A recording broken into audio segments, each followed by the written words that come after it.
Hey everybody, it's Paul from Screenwriting Scribe. Today we're back with our series on the first page of scripts. Now in honor of Alien Romulus, that's coming out this week, I've decided to take a look at one of my favorite films, Aliens, made in 1986 by James Cameron.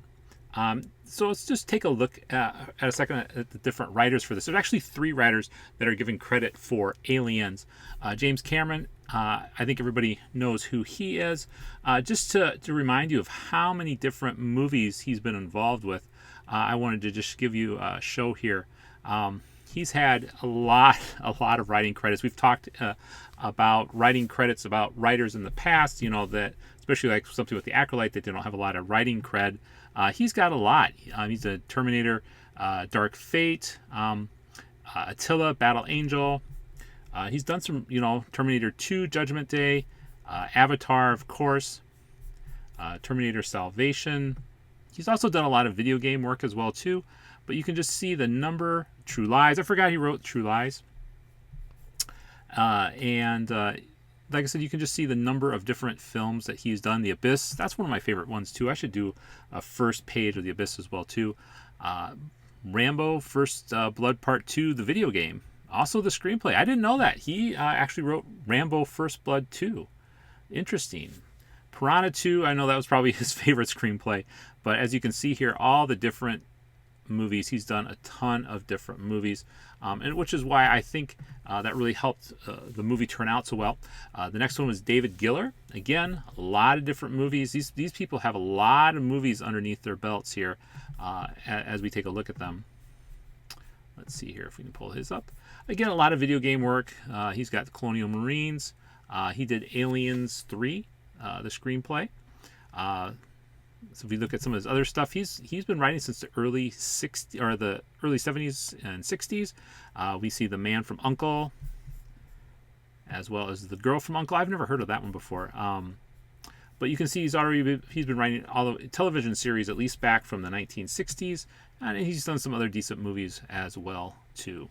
So the last writer, who's also credited for Aliens, is also Walter Hill. Again, he's done a lot. I think he's done Red Heat as well too, which I thought was really interesting. The Assignment, Last Man Standing, Aliens 3, which, like I said, I wasn't a big fan of that, but he's got Red Heat from 1988. Also did Aliens, Streets of Fire, 48 Hours, The Warriors.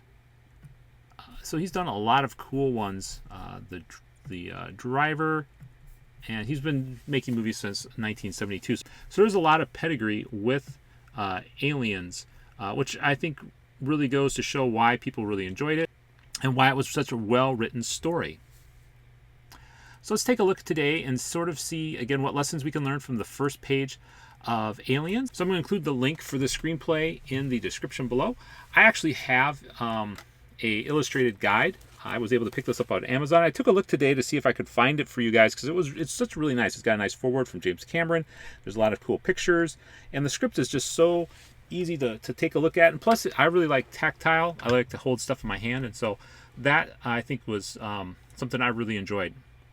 So as we begin to read Aliens, I want you to take a look again of how the story looks. What is it setting up for us? How is it getting us interested in the story? So many times movies just sort of have that opening scene is sort of a throwaway scene. But what can we sort of think about as we look at this first scene? So again, we have fade in, sometime in the future, space, silent and endless.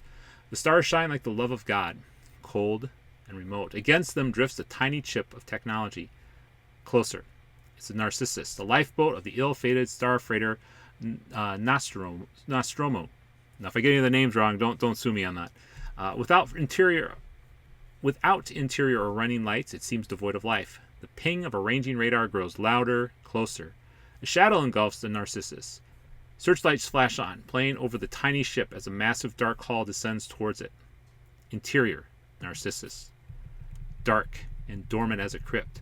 The searchlights stream in the dusty windows. Outside, massive metal forms can be seen descending around the shuttle, like the tolling of a bell.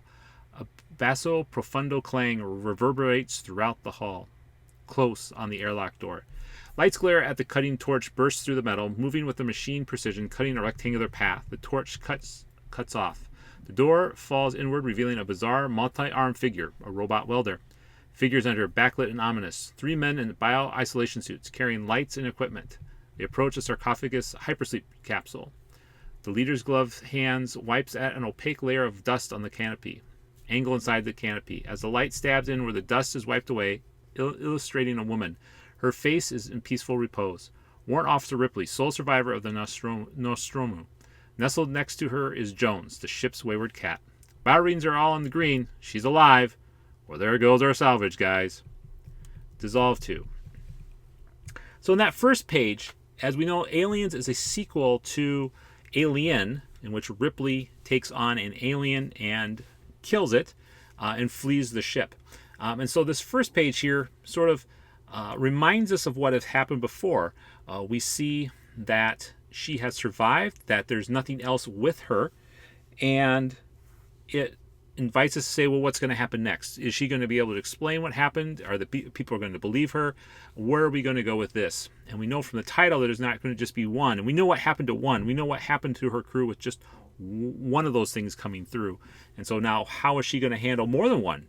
You know, is she going to be able to handle more than one? So it invites us to think about more of what's going to happen. I think it sets up, this first page really sets up us well to see and gets us interested in the story. So what do you think? What do you think about this opening page of Aliens? How do you like James Cameron's as well as the other screenwriters? How do you like their language here?